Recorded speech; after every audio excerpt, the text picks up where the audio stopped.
গাড়ি চালিয়ে নিজেই নিজের জন্মদিনে এন্ট্রি নিল ফাহিম ও মানজিয়ার একমাত্র রাজকন্যা মাহিরা। আজকে ছিল ফাহিম ও মানজিয়ার একমাত্র রাজকন্যা মাহিরার প্রথম জন্মদিন। ফাহিম দেশের বাইরে থাকলেও মেয়ের জন্মদিন বেশ ধুমধাম করে আয়োজন করেছে। জন্মদিনের বেশ কয়েকদিন আগেই মেয়ের জন্য গাড়িও উপহার দিয়েছে ফাহিম।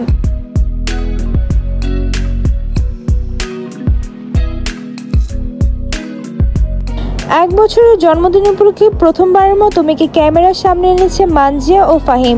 অনেকে আবার মন্তব্য করে বলছে ফাহিমের মেয়ে একেবারেই ফাহিমের মতো দেখতে হয়েছে।